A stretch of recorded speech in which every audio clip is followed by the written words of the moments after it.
திருச்சிற்றம்பலம். திருமுலரையா திருவடிகள் போற்றி போற்றி, குருவடியும் திருவடியும் அடங்கிய இந்த பதிவை ஆரம்பிக்கலாம். நண்பர்களே, நம்முடைய இந்த பதிவு பல பேருக்கு போய் சேர்வது உங்கள் கையில் தான் இருக்கிறது. ஏன்னா நிறைய பேர்த்துக்கு எது நம்முடைய சேனல் என்றே குழப்பமாக இருக்கிறது அல்லவா? நண்பர்களுடன் பகிர்ந்து கொள்ளுங்கள். அவர்களும் இந்நல்ல கருத்துக்களை உள்வாங்கிக் கொண்டு மனதிலே ஒரு புத்துணர்வு பெறட்டும் என்றுதான் அடியேன் கேட்டுக்கொள்கின்றேன்.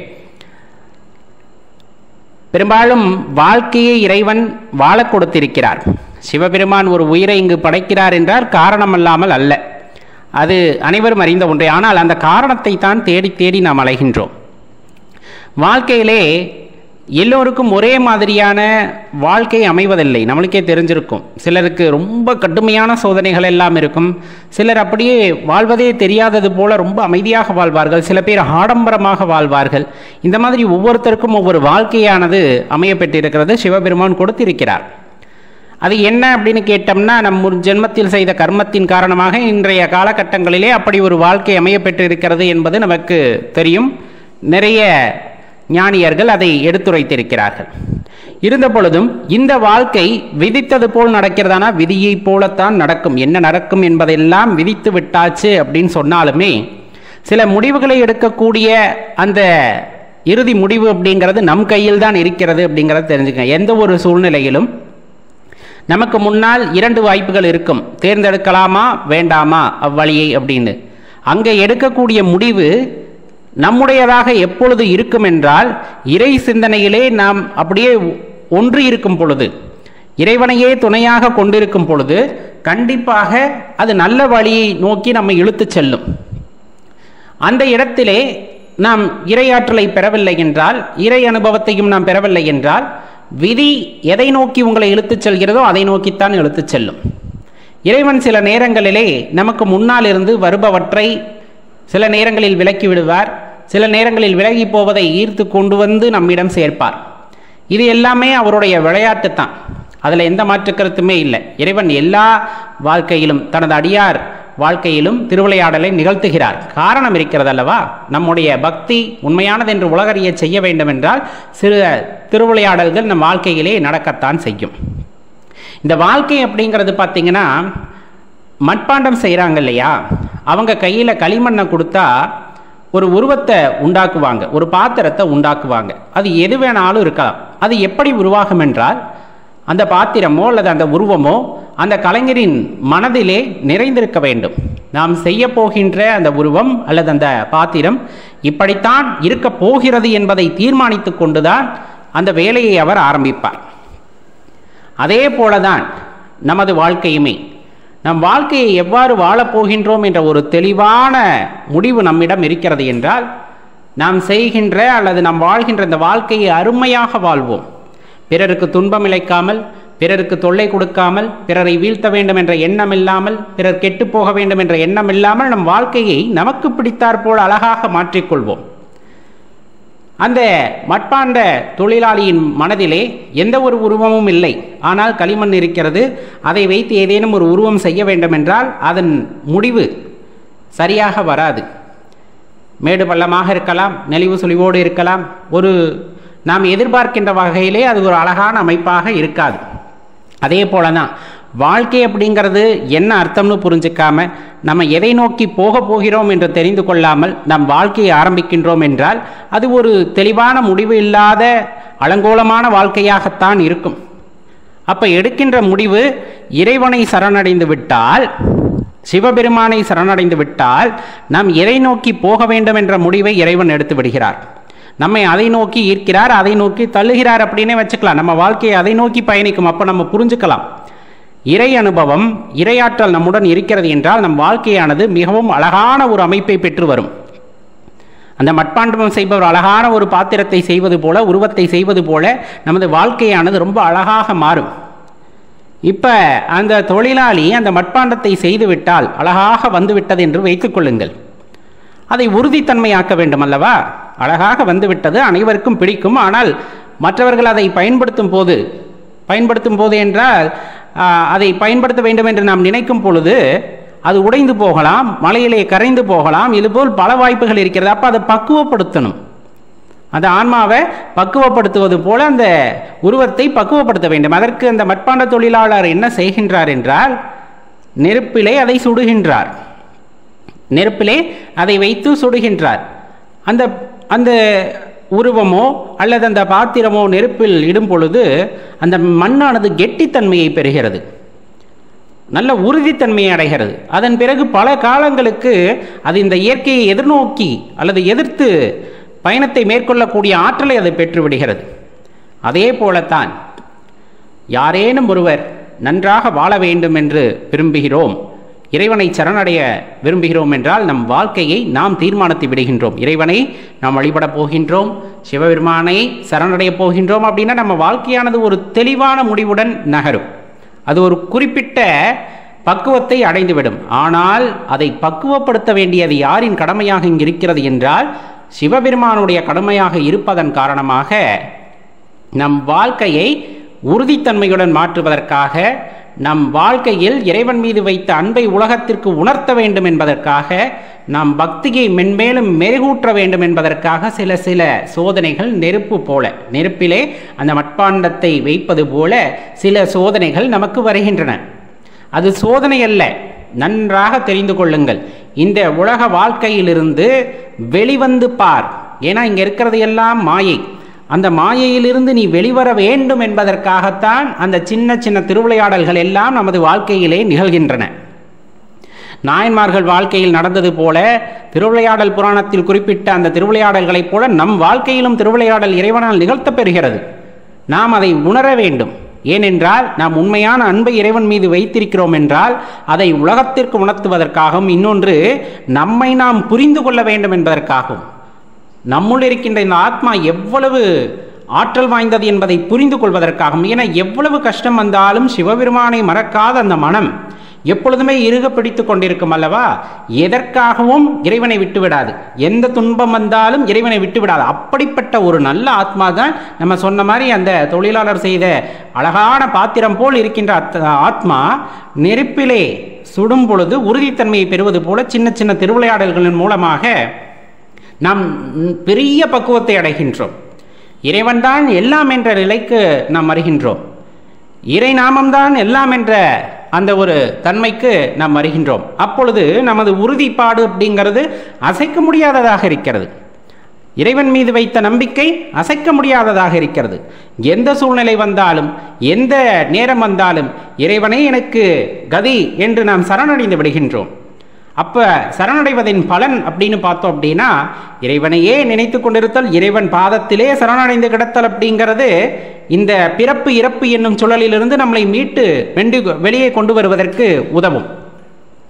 இறைவனை பார்த்துவிட வேண்டும் என்ற அங்கலாய்ப்பு, ஆதங்கம் எல்லார் மனதுக்குள்ளேயும் தான் இருக்கு, இல்லை என்றெல்லாம் சொல்லவே இல்லை. இப்போ எல்லாருமே கேட்கறது அதுதானே, ஏங்க சாமி கும்பிட்றீங்க, சாமியை நீங்கள் நேரில் பார்த்துருக்குறீங்களா?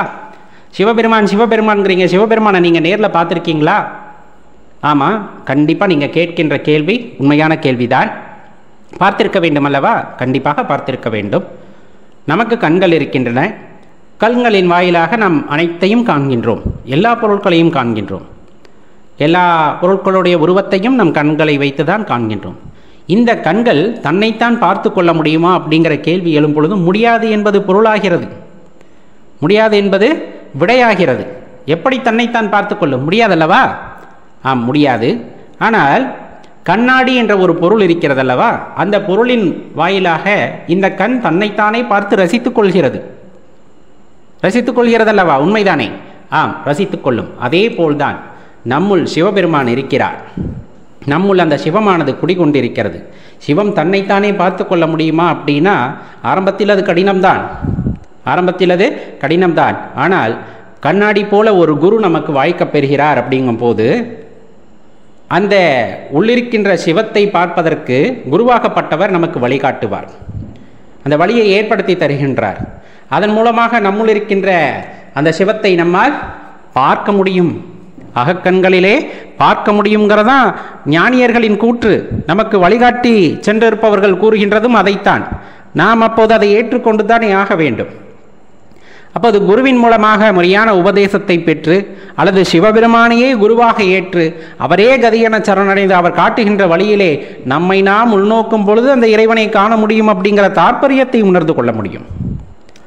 எப்பவும் இறைவன் கிட்ட போகும்போது மனசுல எவ்வளவு கவலை இருந்தாலும் இறைவன்கிட்ட போய் ஒரு விண்ணப்பம் வைக்கும் போது அழ வேண்டும் என்ற அவசியம் கிடையாது, துக்கமாக இருக்க வேண்டும் என்ற அவசியம் கிடையாது.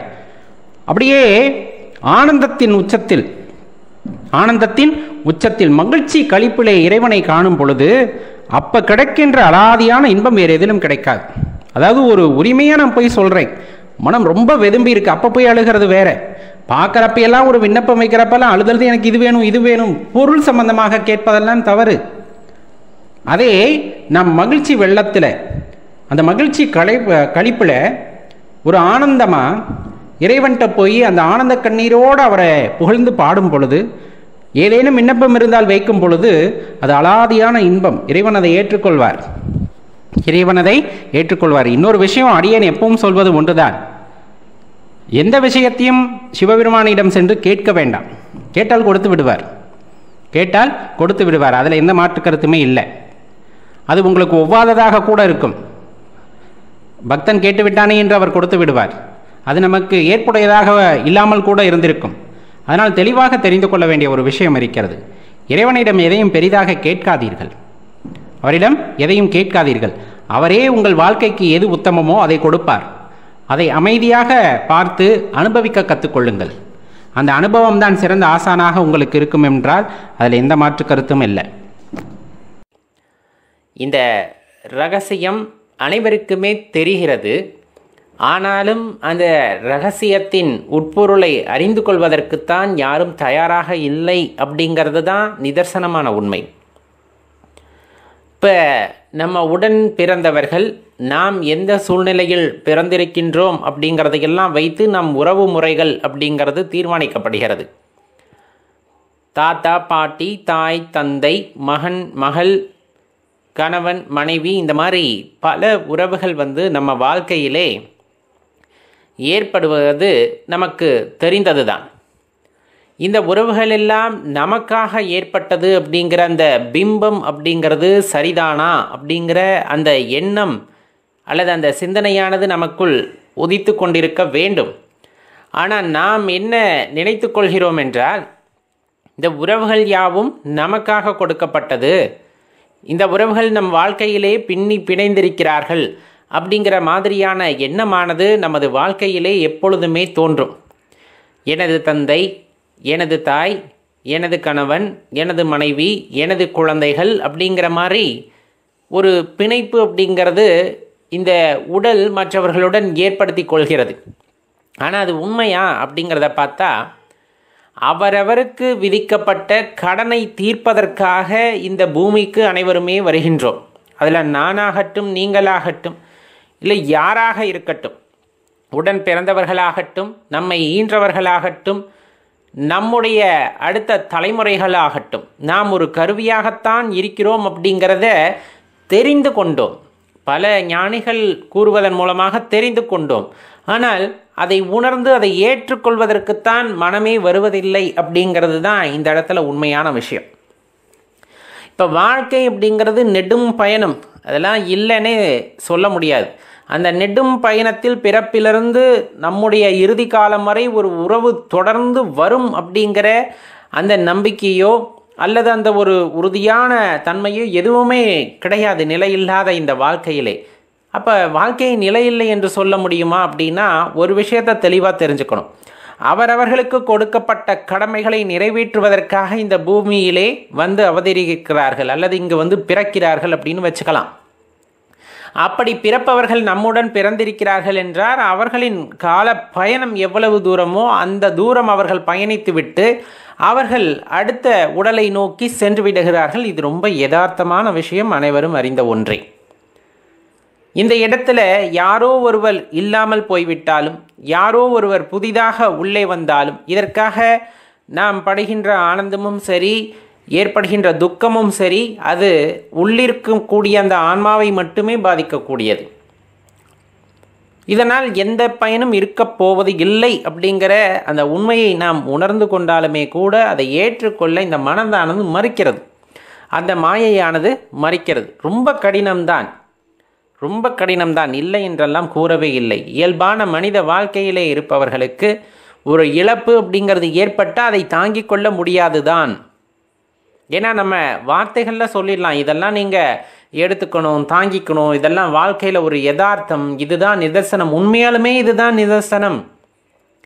இந்த பிரபஞ்சத்திலே சில விதிகள் மாற்றப்பட முடியாதது. பிறப்பு என்று இருக்கிறது என்றால் இறப்பு என்று ஒன்று உண்டு. அது நான் பிறக்கும்போது இன்னொருவர் என்னுடன் பிறக்க வேண்டும், எனது இறுதி காலம் வரை ஒருவர் இருக்க வேண்டும், நான் இறக்கும் போது தான் அவரும் இறக்க வேண்டும். எனக்கு அந்த பிரிவு அப்படிங்கிறது என்னால் தாங்கிக் கொள்ள முடியாதுன்னு நாம் ஒருத்தரை நினைக்கிறோம் அப்படின்னா அது உண்மையாகவே சொல்லப்போனால் அது ஒரு மாயை அப்படின்ட்டு கண்டிப்பாக சொல்ல முடியும் இல்லையா? என்னடா இப்படி பேசுகிறோன்னு இல்லை, வாழ்க்கையோட யதார்த்தத்தை புரிந்து கொள்ளுங்கள் அப்படின்னு தான் சொல்கிறோம். அப்போ இந்த உறவுகள் எல்லாம் நிலையானதா அப்படின்னா கண்டிப்பாக நிலையற்றது அப்படிங்கிறத ஊர்ஜிதமாக நம்மளால் சொல்ல முடியும். அப்போ உண்மையாகவே நிலையான ஒரு உறவுன்னு ஒன்று உண்டா? அந்த ஒரு என்ன சொல்கிறது, ஒரு ஆசாபாசம் நிகழ்ந்து நான் யாருக்கேனும் உண்மையாக இருக்க வேண்டும், அது நிலையானதாக இருக்க வேண்டும் அப்படிங்கிற உறவானது இந்த பூமியிலே பிறப்பதன் மூலமாக ஏற்படுமா அப்படின்னா நிலையான உறவு அப்படிங்கிறதெல்லாம் கிடையாது. ஒரு வகையில் இந்த ஜென்மத்தில் நாம் யாருக்காக பிறந்திருக்கிறோம் அப்படின்னா நம்மை அவர்கள் மகள் என்று அழைக்கலாம். இன்னொரு பிறவியில் அவர்களுக்கே நாம் மகனாகவோ மகளாகவோ பிறப்போம் என்பது ஊர்ஜிதம் இல்லை. அதேபோல் நாம் பெற்றெடுத்த குழந்தைகள் இந்த ஜென்மத்திலே நமக்கு குழந்தைகளாக இருந்திருக்கலாம். அவர்கள் செய்த புண்ணியத்தின் காரணமாக உங்களைப் போல ஒரு நல்ல பெற்றோருக்கு அவர்கள் குழந்தைகளாக பிறந்திருக்கலாம். ஆனால் இதே அடுத்த ஜென்மா என்று ஒன்று இருந்தால் அதில் திரும்ப நடக்க வேண்டும் என்ற அவசியமில்லை. இந்த காலகட்டங்களிலே நாம் செய்யும் வினைகளுக்கு ஏற்ப நமது பிறவியானது மாறுபடக்கூடும் அப்படிங்கிறதையும் நம்ம யதார்த்தமாக தெரிந்து கொள்ள வேண்டியது இருக்கிறது. சரி, இப்படி சூழ்நிலைகள் இருக்கின்ற போது எது உண்மையான உறவாக இருக்கும் அப்படிங்கிற அந்த சிந்தனை அல்லது ஒரு ஏக்கம் அல்லது எண்ணம் எழ வேண்டும் அல்லவா? அதை பற்றிய தேடுதல் அப்படிங்கிறது இருக்கணும் இல்லையா? அந்த இறைவனிடமிருந்து நாம் பிரிந்து வந்திருக்கிறோம் அப்படின்ட்டு சொல்லும்போது அதை மனம் ஏற்றுக்கொள்ள மறுக்கும். இறைவன் ரொம்ப அற்புதமான சக்தி வாய்ந்தவர். அவரிடமிருந்து பிரிந்து வந்தால் இப்போ நானும் இறைவன் தானே, அந்த இறைவனுக்குரிய சக்திகள் எல்லாம் நம்மிடம் இருக்கும் தானே? கண்டிப்பாக இருக்கும். இறைவனையும் நம்மையும் ஒரு என்ன சொல்கிறதுனா பரமாத்மா ஜீவாத்மா அப்படின்னு சொல்லுவாங்க. இப்போ ஒரே விஷயத்தை தெளிவாக தெரிந்து கொள்ள வேண்டும். ஒரு அடுப்பு தகன்னு எரியுது. அதில் கறிக்குட்டையை போடும்போது சின்னதாக அந்த நெருப்புகள் எல்லாம் பறக்கும். அந்த நெருப்புகள் பறந்து எந்த இடத்தில் விழுகிறது அப்படிங்கிறத தெளிவாக பாருங்கள். அந்த விழுகின்ற நெருப்பானது தரையிலே விழுந்து விட்டது என்றால் கொஞ்ச நேரத்தில் அந்த நெருப்பானது காணாமல் போய்விடும். அதே அந்த நெருப்பானது காய்ந்த சருகின் மீது விழுகிறது என்றால் அந்த அடுப்பு எப்படி எரிந்ததோ அதே போல் அந்த இடத்துல ஒரு மாபெரும் ஒரு நெருப்பு பிரளயத்தை அந்த இடத்துல உண்டாக்கிடும். காய்ந்த சருகுகளின் மீதோ காய்ந்த கட்டைகளின் மீதோ இந்த மாதிரி விழுந்ததுன்னா அப்போ அது விழுகின்ற இடத்திற்கு தகுந்தாற் போல அது தன்னை வடிவமைத்து கொள்கிறது அப்படிங்கிறது தான் நம்ம தெளிவாக தெரிந்து கொள்ள வேண்டிய ஒரு பெரிய பரம ரகசியம். இப்போ நாம் பிறவி எடுத்திருக்கிறோம், நாம் எங்கு இருக்கிறோம் என்பதை பொறுத்துத்தான் எனக்குள் அந்த ஆற்றல் இருக்கிறதா இல்லையா என்பதை நாம் புரிந்து கொள்ள முடியும். நான் எப்பொழுதுமே இறைவனுடைய அருமை பெருமைகளை கேட்டு அவரை பற்றியே சிந்தித்து கொண்டிருக்கின்ற ஒரு குடும்பத்திலோ அல்லது சூழ்நிலையிலோ நாம் பிறந்திருக்கிறோம் என்றால் அது பறந்து சென்று அந்த சருகில் விழுந்தது போன்ற அந்த அக்னி ஜுவாலையை மீண்டும் அது உண்டாக்கும். அந்த அடுப்பில் இருந்த அந்த தகைப்பு போலவே இங்கும் அது உண்டாக்கும். அந்த ஆற்றலை நம்முள் உணர முடியும்.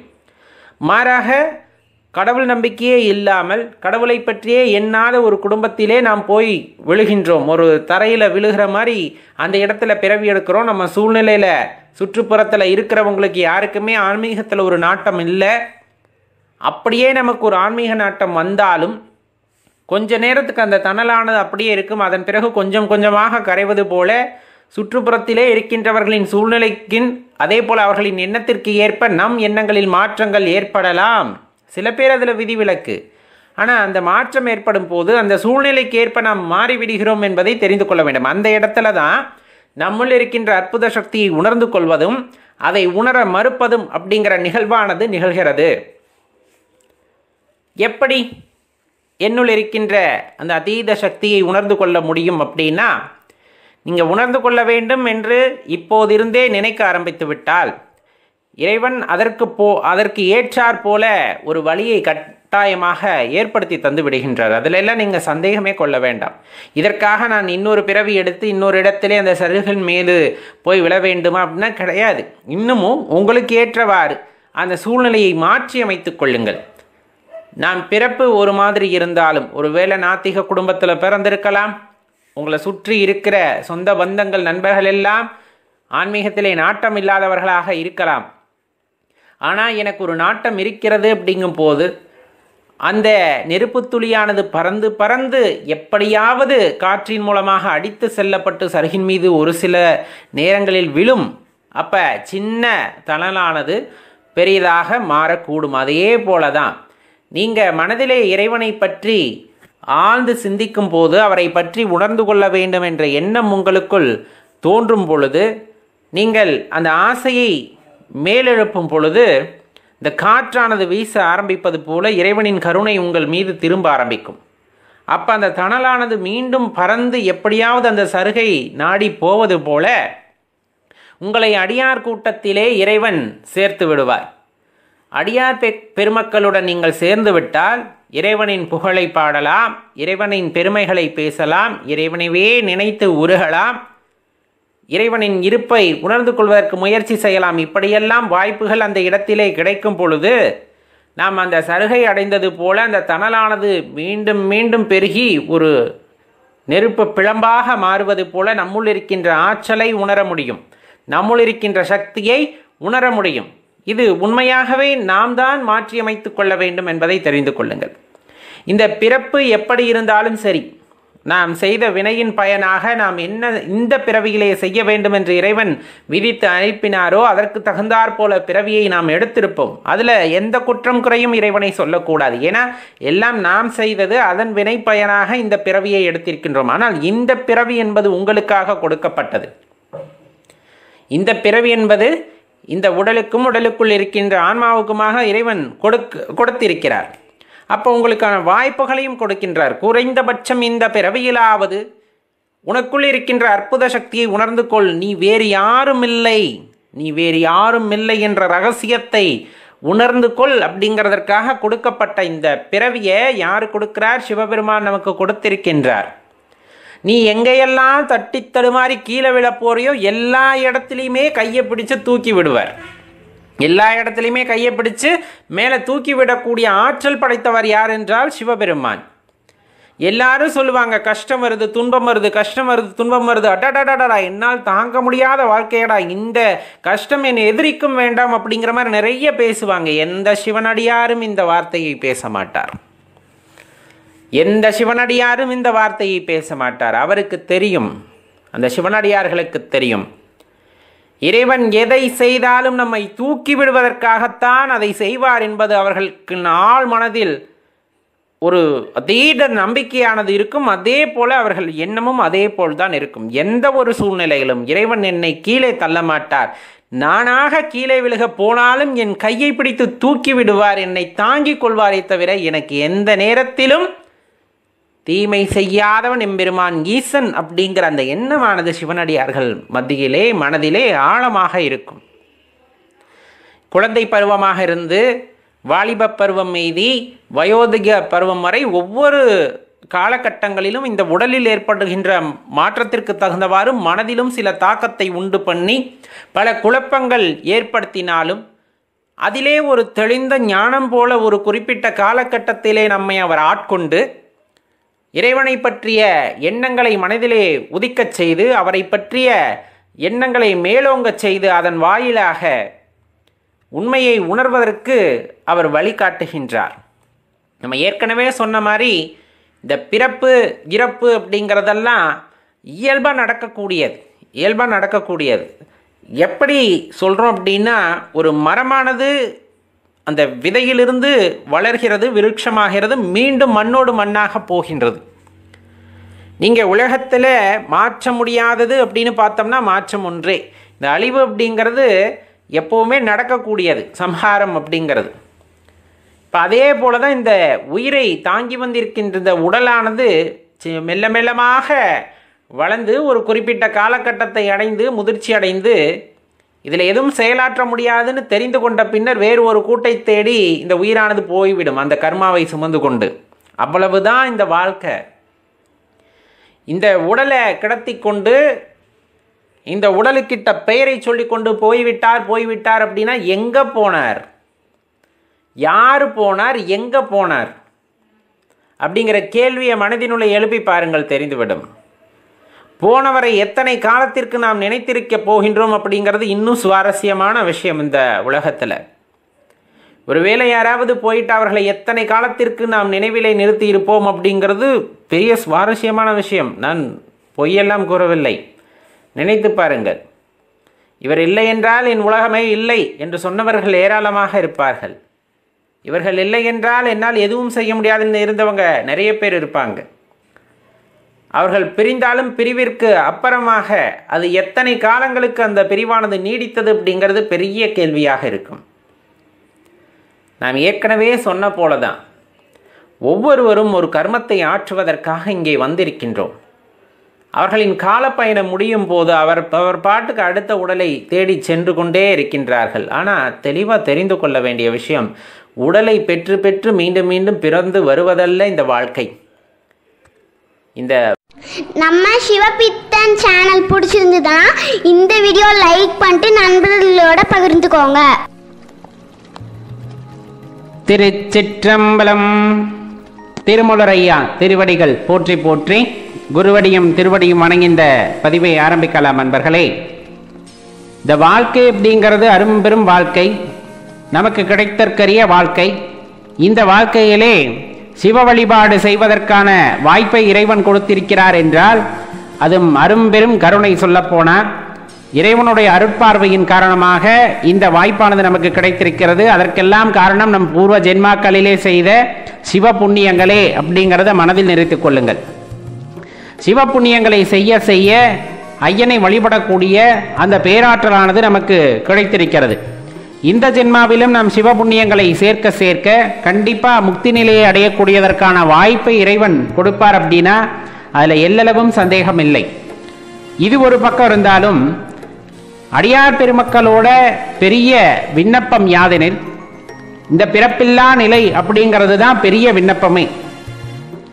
எத்தனை சிவ புண்ணியங்கள் செய்தாலும் ஐயனோட பாதத்தில் நமக்கு ஒரு இடம் கிடைத்து விட்டால் அதனை விட பெரிய சந்தோஷம் அல்லது மகிழ்ச்சி அப்படிங்கிறது இந்த ஆத்மாவிற்கு வேறு எதுவும் இருக்காது. ஆனால் இந்த பிறப்பானது மீண்டும் மீண்டும் ஏற்படுகிறதே, இதற்கு அடிப்படை காரணமாக இருப்பது கர்மம் தான் அல்லவா? அது நற்கர்மமாக இருந்தாலும் சரி, தீய கர்மமாக இருந்தாலும் சரி, அதனை கழிப்பதற்காக மீண்டும் மீண்டும் இந்த வாழ்க்கையானது கிடைத்து கொண்டே இருக்கிறது. இதனிலிருந்து நாம் விடுபட்டு வர வேண்டும் அப்படின்னா இறைவனுடைய அந்த அருட்பார்வை இருந்தால் நம்மால் முடியுமா அப்படின்னா கண்டிப்பாக முடியும். முடியாதென்றெல்லாம் எதுவும் இல்லை. கர்மத்தை அனுபவித்துத்தான் ஆக வேண்டுமா? அனுபவித்துத்தான் ஆக வேண்டும். அதிலிருந்து மீண்டு வருவதற்கான வாய்ப்பு சிவபெருமானிடம் இருக்கிறது, சிவபெருமானை சரணடைவதில் இருக்கிறது. யோகம் செய்த உடல், யோகத்தின் காரணமாக இந்த மனதினை நிலைநிறுத்தி உள்ளார இறைவனை உணர்ந்து அவர் காட்டுகின்ற வழியே பயணிக்கும் பொழுது நாம் செய்த கர்மாக்கள் எல்லாமே கரைந்து போகின்றன, கரைந்து போகும். அப்ப சதா சிவ சிந்தனையிலே இருப்பது, சதா சிவபெருமானையே நினைத்து கொண்டிருப்பது, அவர் நாமத்தையே சொல்லிக் கொண்டிருப்பது, அவரே கதி என்று இருப்பது, இதுபோல் நம் வாழ்க்கை முறையே மாறுகிறது என்னும் பொழுது, யோகம் செய்யும் பொழுது, தியானம் செய்யும் பொழுது, நம் மனதினை நிலைநிறுத்தும் பொழுது, இந்த மூச்சு காற்றானது நமது கட்டுப்பாட்டிற்குள் வரும் பொழுது எல்லாவித மாற்றங்களும் கைகூடும். அந்த மாற்றங்கள் கைகூடுகிறது என்றால் அதற்கு அப்பால் என்ன நடக்க வேண்டுமோ அதை இறைவன் நமக்கு அறிவுறுத்துகிறார். அவ்வாறு அவர் அறிவுறுத்துகின்ற வாழ்க்கையிலே அந்த வாழ்க்கை பயணத்தை நாம் தொடரும் பொழுது கண்டிப்பாக இந்த கர்மாக்களிலிருந்து, இந்த பிறப்பு இறப்பு என்னும் சுழற்சியிலிருந்து நாம் விடுபட்டு வருவதற்கான வாய்ப்பையும் அவரே காட்டுவார் அப்படிங்கிறத தெளிவாக தெரிந்து கொள்ளுங்கள். அப்போ இந்த இடத்துல கர்மம் வெல்லுமா, கடவுளின் கருணை வெல்லுமா அப்படின்னா கடவுளோட அருட்பார்வை தான் கண்டிப்பாக வெல்லும். உண்மையான பக்தி நம் மனதினிலே குடிகொண்டிருக்கிறது அப்படிங்கும் பொழுது, அதனை பின்தொடர்ந்து நாம் செல்கின்றோம் அப்படிங்கும் போது கண்டிப்பாக அந்த பக்தியானது ஒரு கட்டத்திலே வெற்றியை அடையும். கர்மம் மீண்டும் மீண்டும் வரத்தான் செய்யும். நாம் செய்தது திரும்ப திரும்ப வரத்தானே செய்யும். ஒரு தியானம் செய்கின்றீர்கள், தவம் செய்கிறீர்கள் என்றால் நமது மனது அதிலே ஒன்றவில்லை அப்படின்னாலே தெளிவாக தெரிஞ்சுக்கணும். நம்முடைய வினை பயன் அந்த தியானத்தை கைகூடாமல் செய்கிறது அப்படிங்கிறது தான். ஒரு தவம் செய்ய முயல்கிறோம், நம்மால் முடியவில்லை அப்படின்னா வினை பயன் அதை தடுக்கிறது.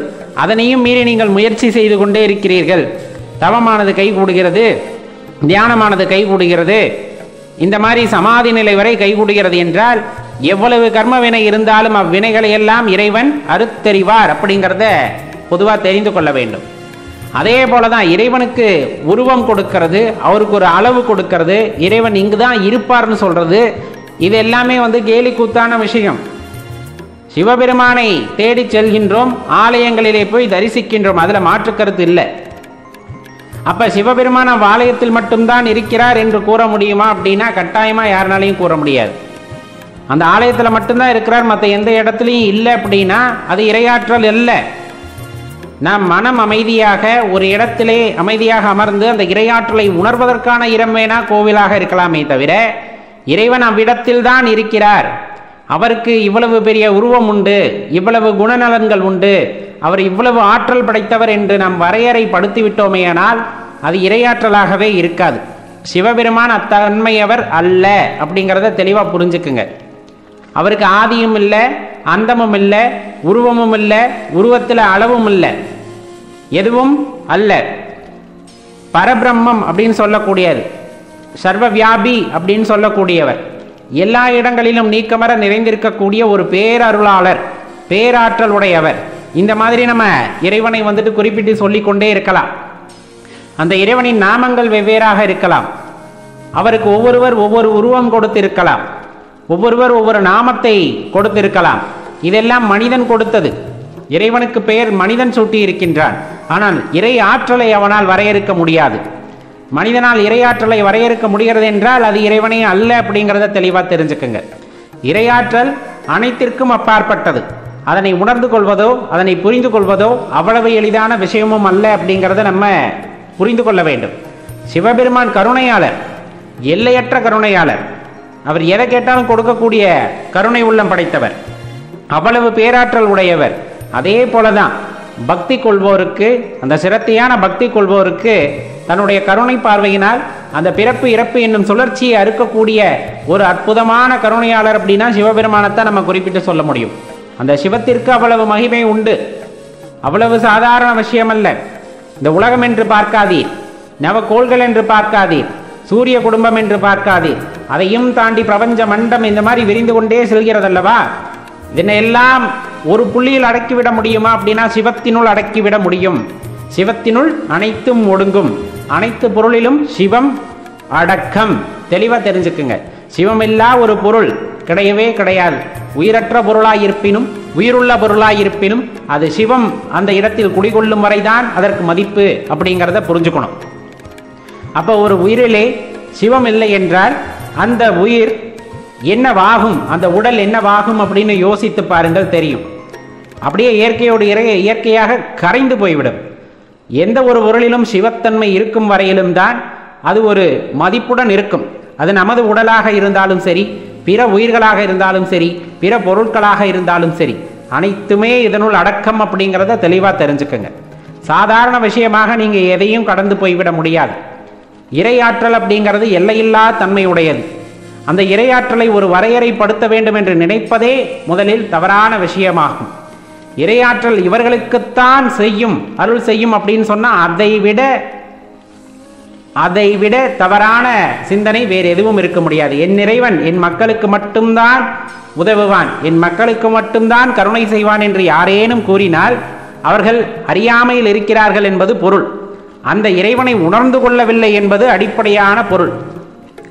மனிதன் எந்த பெயர் வைத்து அழைத்தாலும், மனிதன் எந்த குணம் உடையவராக இருந்தாலும் அனைவருக்கும் அருள் செய்யக்கூடிய தன்மை யாரிடம் இருக்கும் என்றால் இறைவனிடம் இருக்கும். இதை உணர்ந்து கொள்ளுதல் முதலில் அவசியம். இதை உணராத மனிதன் அந்த இறையாற்றலை உணராத மனிதனாவான், அந்த சிவத்தை உணராத மனிதனாவான். அவனால் கடைசி வரையிலும் சிவபெரும்பொருளை உணர்ந்து கொள்ள முடியாது. அப்ப இறைவனை உணர்ந்து கொள்ள வேண்டும், முயற்சி செய்ய வேண்டும் என்றால் முதலில் அடிப்படையாக அவர் எல்லையற்றவர், ஆதியும் அந்தமும் இல்லாதவர், அவர் ஒரு நாமம் ஓருருவம் இல்லாதவர் அப்படிங்கிறத தெளிவாக புரிந்து கொள்ள வேண்டும். சர்வ வியாபியாக இருக்கக்கூடியவர். நீங்க நீர், நிலம், காற்று எதுவாக எடுத்தாலும் சரி, அனைத்திலும் இந்த சிவமானது உறைந்திருக்கிறது என்பதை உணர்ந்து கொண்டால் மட்டுமே நம்மால் இறையாற்றலை உணர்ந்து கொள்ளவும் புரிந்து கொள்ளவும் முடியும். அடியார்களே,